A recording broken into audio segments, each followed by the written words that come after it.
A paz do Senhor, meu irmão, a paz do Senhor, minha irmã. Sejam muito bem-vindos a mais uma resenha EBD. Hoje nós falaremos sobre a lição de número 3, estudada no último dia 17. Lição de número 3, intitulada Cristo é superior a Moisés, a Josué e a Arão. Nós temos aqui o prazer de ter conosco o nosso irmão Francisco Silvares, que vai estar colaborando com o episódio de hoje, nos ajudando, dando uma luz e nos ensinando também algumas coisas acerca dessa lição. Lembrando que a resenha IBD tem como objetivo fazer com que os irmãos continuem estudando, revisitando a revista, esse material tão importante que nos é ofertado gratuitamente para o estudo. Dito isso, irmão Francisco deseja fazer alguma consideração inicial antes da gente começar? Quero saudar todos com a paz do Senhor, agradecer o convite, né? Eu estou muito honrado de receber esse convite. Espero poder aprender com você e poder contribuir alguma coisa, tá bom? Fico disponível para perguntar e também para aceitar comentários, críticas, aceitando, tá bom? Ótimo, ótimo. Bom, a nossa lição ela é separada em três partes. A primeira fala sobre Jesus ser superior a Moisés. A segunda é a relação de superioridade de Jesus em relação a Josué. E, por fim, Jesus é superior a Arão. Nós vamos falar um pouquinho sobre cada um desses pontos. Se você tem sua revista em mãos, ou mesmo a Bíblia, abra em Hebreus capítulo 3, que a gente vai estar falando sobre algumas coisas que estão entre o capítulo 3 e o capítulo 5 da carta aos Hebreus. Bom, começando pelo ponto 1, Jesus é superior a Moisés.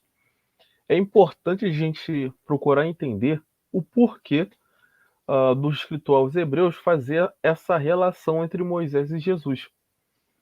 É sabido que na cultura judaica, Moisés é uma figura importantíssima, uma figura de grande peso. Alguns o consideram, inclusive, superior ainda à figura do próprio Davi, que foi um rei marcante na história.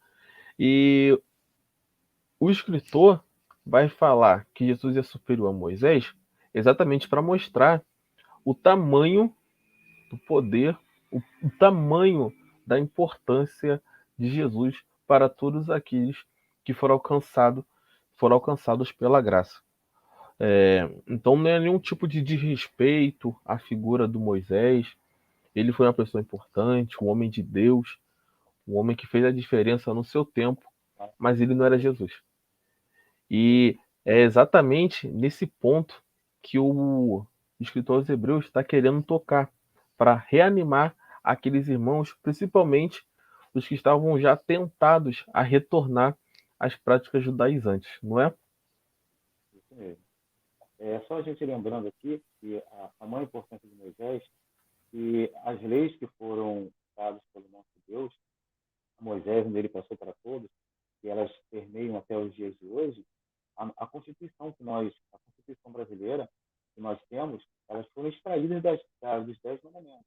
Então, nós entendemos a importância que Moisés teve na história e nós sabemos também que Jesus é incomparavelmente superior a Moisés. Isso aí é o óbvio, né? E ontem, como vocês falaram na lição passada, é o óbvio que tem que ser dito. Isso não pode faltar. Muito bem, muito bem. Mas o fato, e é importante frisar, o fato do escritor aos Hebreus estar falando de Moisés não desmerece Moisés, não Tá? desrespeita Moisés. Só está mostrando que Jesus é bem maior.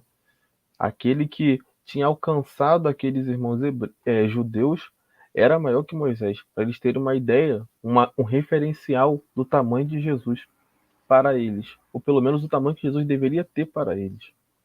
Isso mesmo. Ah, ele desenvolveu, né, escreveu os Dez Mandamentos, escreveu o Pentateuco, que se tornou a Torá, né, grosso modo.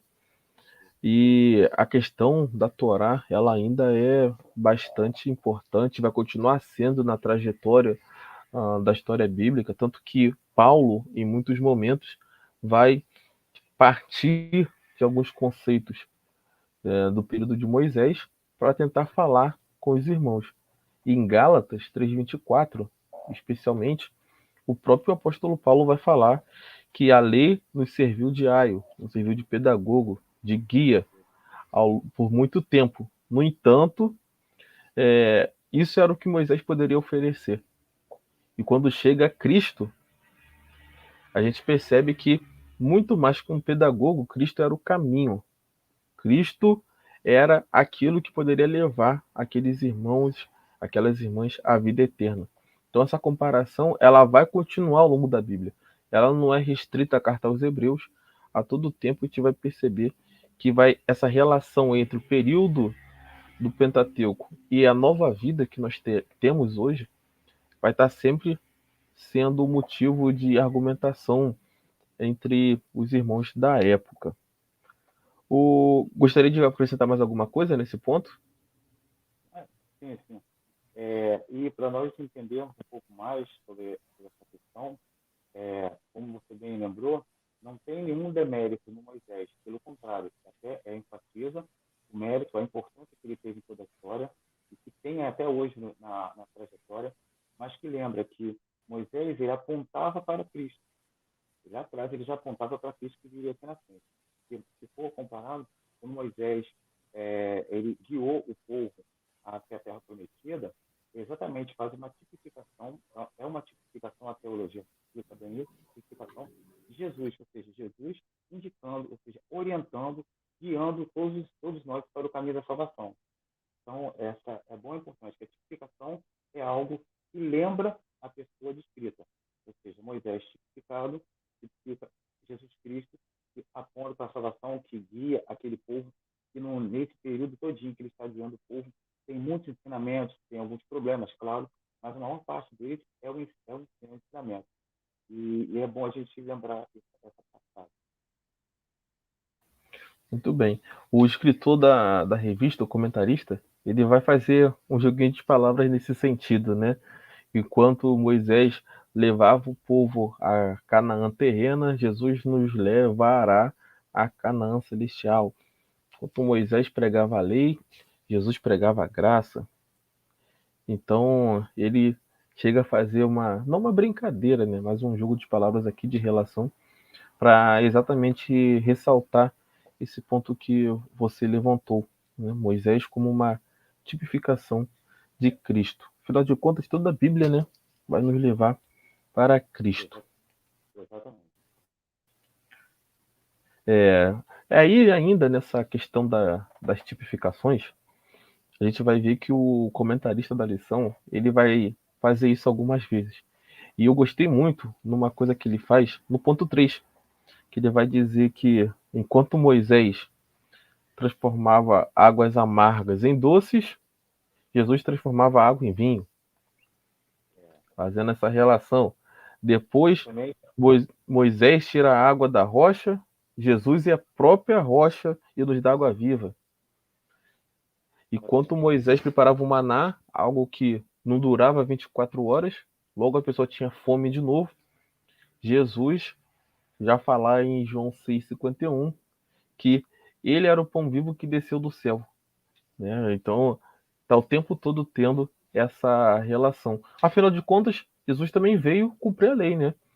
Jesus não veio para quebrar normas, não veio para fazer nada desse tipo. Ele veio cumprir a lei. E nada mais justo do que ele também fazer uso dessas relações com o período lá do Moisés, período do Pentateuco. e Acho também que o ponto lembrando que 1, sim. Só lembrando que tudo que Moisés passou enquanto caminhava com o povo, só para a gente ter uma ideia, por conta da desobediência do povo, por conta da rebelião do povo, um percurso que era para ser feito em alguns dias, foram feitos em 40 anos. E para lembrar que tudo que Deus fazia, a gente sempre apontar para Jesus e para Deus, porque Deus fazia e usava Moisés para fazer. Em alguns momentos, as pessoas acabam dando uma importância maior que Moisés, dando a importância a Moisés maior do que a Jesus, maior do que a Deus. Tudo que Moisés fez, os sinais, as maravilhas, tudo porque Deus assim usou Moisés como canal para abençoar aquele povo. embora rebelde algumas vezes, embora idólatra em alguns momentos, mas isso é sempre para poder ajudar a auxiliar aquele povo. Uma outra coisa também é bom a gente lembrar que o maná, a água, tudo eram alimentos que pereciam. Jesus é um alimento que não perece, ou seja, é eterno. É bom a gente lembrar desse ponto. Muito bom, muito boas contribuições. Passando do ponto 1, indo para o ponto 2, Jesus é superior a Josué. O mais interessante da gente pensar aqui sobre a figura do Josué, tentando traçar alguns paralelos com a figura de Jesus, é que Josué foi o responsável por conduzir aquele povo que tinha uma promessa à concretização da mesma. Nós todos temos uma promessa. Jesus, ao ascender aos céus, disse que estaria preparando um lugar para a gente, que nós, na Bíblia, em vários momentos, nós vemos relatos que após a morte nós iremos para um lugar bem melhor do que essa terra que nós estamos. Então é essa promessa que nós temos. Não é nada tão material como a gente costuma pensar, mas nós temos uma promessa. E quem vai nos conduzir até ela, o caminho até essa promessa, é o próprio Jesus. Assim como Josué conduziu o povo até a Canaã terrena, Jesus é o nosso guia e o próprio caminho que nos levará até a Canaã celestial. Algum comentário? Sim, sim.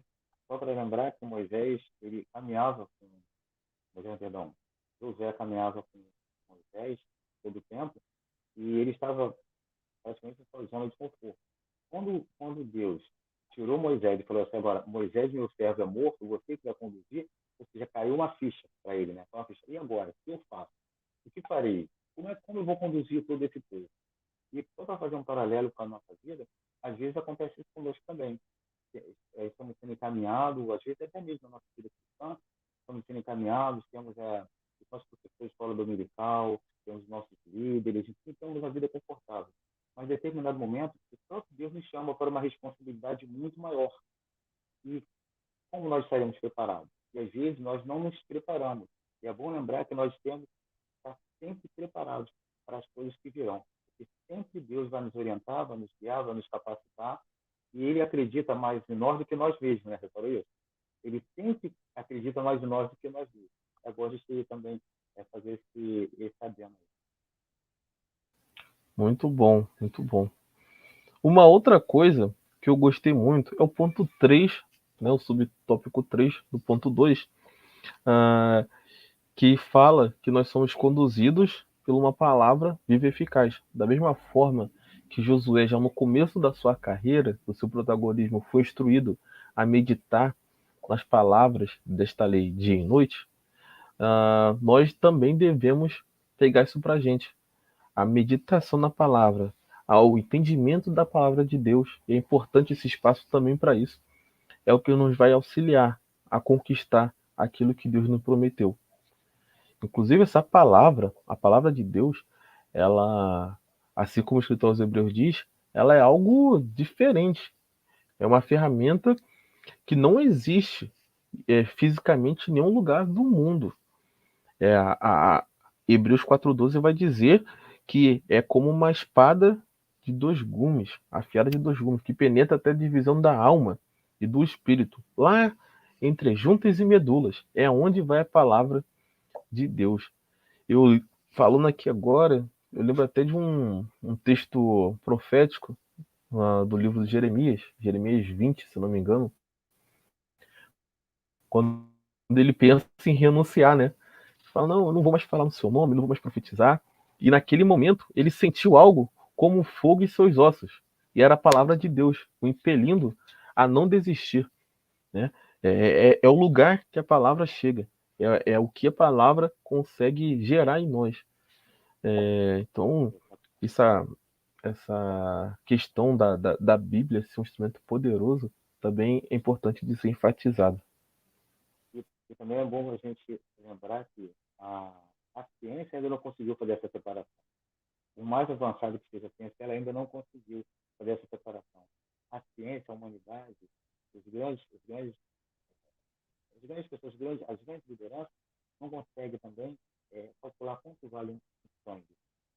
Né? São questões que Deus deixou para o seu povo. É exatamente a comunicação que Deus tem com o seu povo. Olha só, a palavra de Deus é tão penetrante como a espada de dois gumes que penetra até na divisão da alma e espírito. Ou seja, quem consegue penetrar entre a alma, quem consegue transitar entre a alma e o espírito é o nosso Deus. Porque ele nos criou, ele nos conhece. Então, só ele tem o acesso, só ele tem o acesso. É como se nós humanos, como se o próprio Deus entrasse em nós no Santo do Santíssimo. É mais ou menos uma comparação aqui para as pessoas entenderem, né? Para as pessoas entenderem, contextualizar.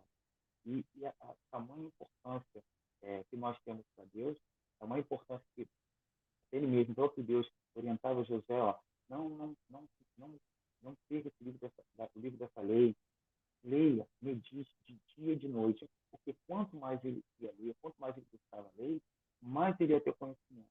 É bom nós lembrarmos também que os muçulmanos, as crianças, principalmente os rapazes, eles começam a ler a Torá aos 12 anos, eles têm que estar praticamente decorada.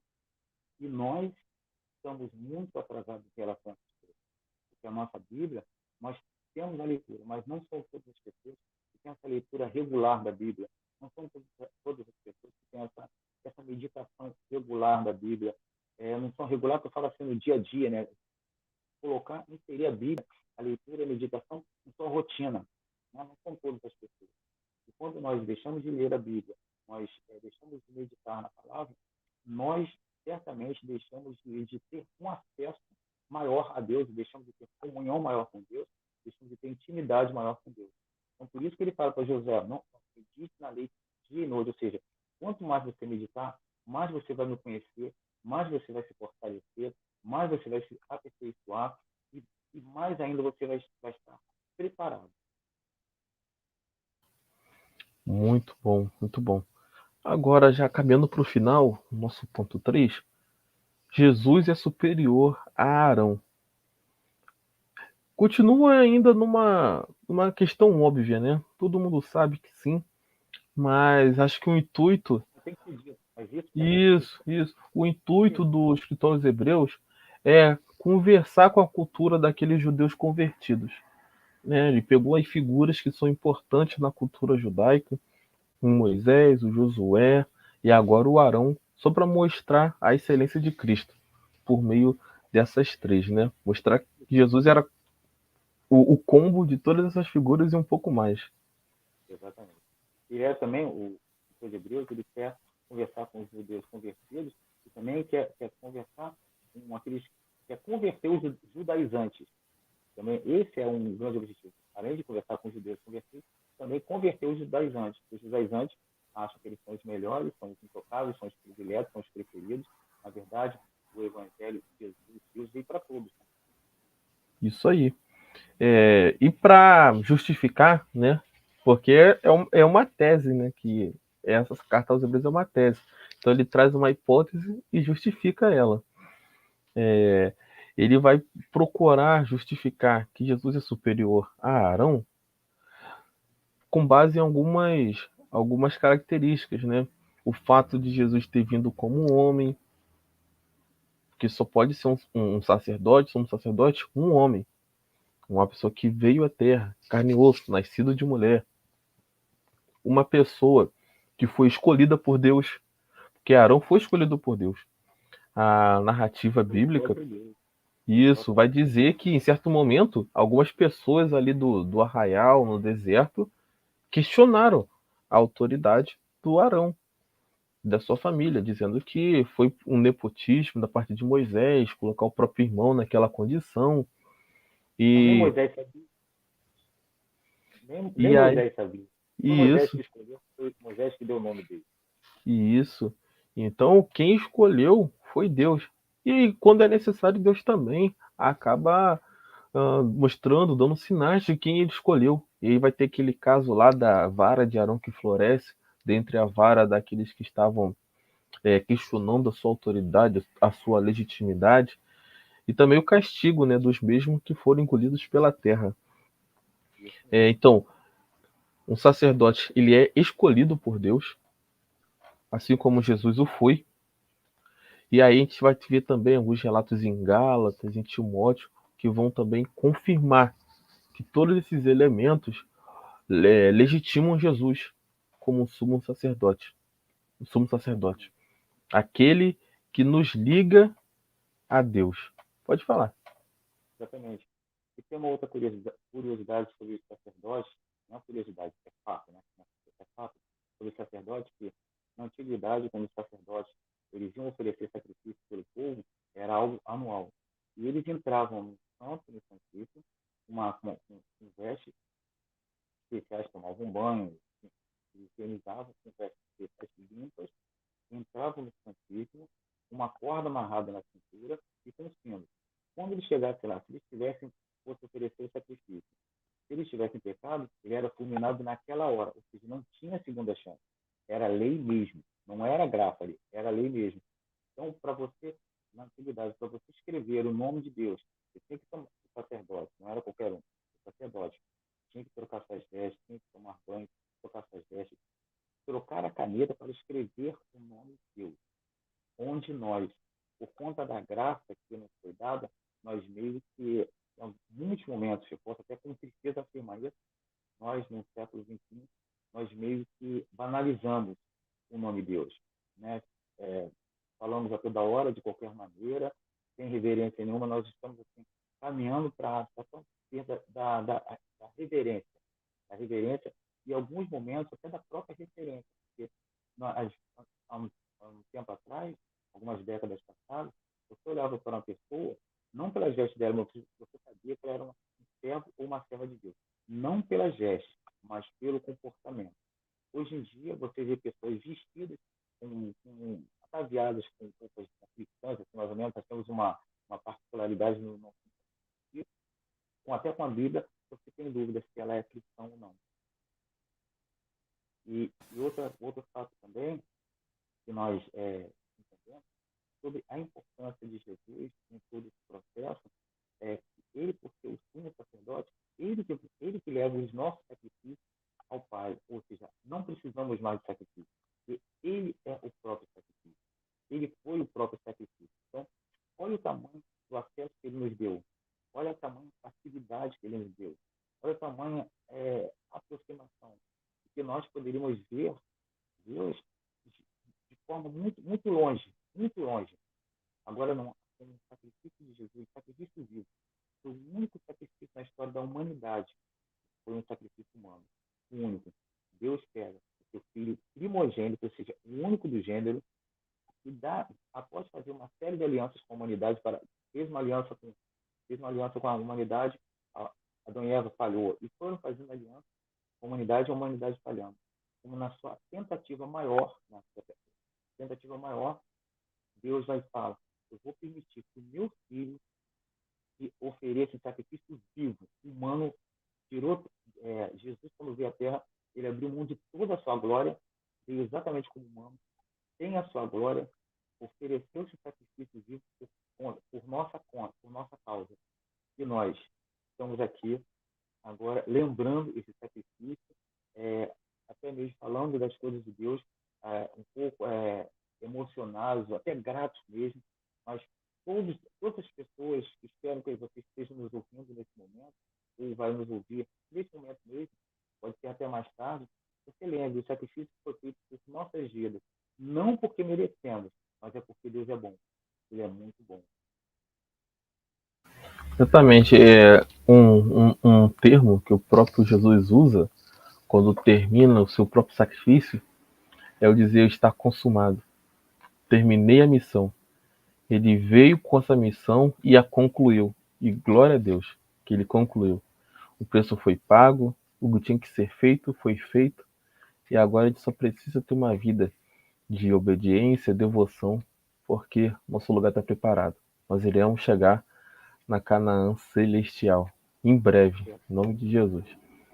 Chegamos ao fim dessa resenha, já estamos aí no nosso 25º minuto. A nossa proposta é ser breve mesmo, é só fazer com que a gente continue revisitando algumas coisas. Estou muito feliz pela sua participação, irmão Francisco, obrigado pela disponibilidade. Para quem não Eu sabe, a agradeço. gente grava isso às 10 da noite, num dia de semana, depois de trabalho, de um monte de coisa. Então, muito obrigado pela sua disponibilidade. E para encerrar, gostaria que se fizesse as considerações finais, uma palavra final, ou orasse, para a gente terminar a nossa resenha, ok? Eu quero agradecer a Deus por sua vida, por essa iniciativa. Você sabe que essa iniciativa, você não vai ter mérito nenhum, porque foi de Deus. Né? Você está sendo, mais uma vez, um canal de Deus, sendo usado por Deus. E, certamente, a sua recompensa já está guardada com Deus, tenho certeza.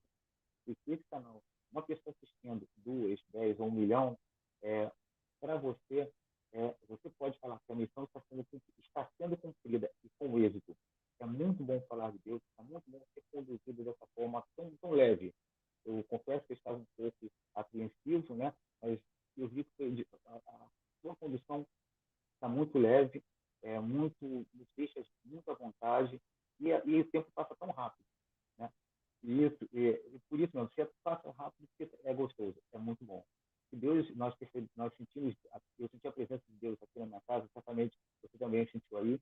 O nosso Deus, ele recompensa você, essa dedicação, esse carinho, esse zelo com as coisas de Deus, que é muito bonito, é muito bom. E ver um jovem como você, com esse zelo com as coisas de Deus, eu como adulto, velho, como adulto, muito mais velho, eu fico feliz e imagino o nosso Deus, como ele vai ficar. Bom, podemos orar? Senhor, meu Deus, meu Pai, agradecemos aqui, Senhor Deus, pelo privilégio que podemos nos reunir para falar do Teu nome, para falar as coisas concernentes ao Teu reino. Pai, nos abençoe, abençoe as pessoas que estarão tendo acesso a essa nossa resenha, Senhor Deus. Que venha sentir cada coração, venha falar com cada um, Senhor Deus, para que nós possamos a todo momento lembrar do Teu amor, honrar o Teu santo nome. Assim nós te agradecemos, em nome de Jesus.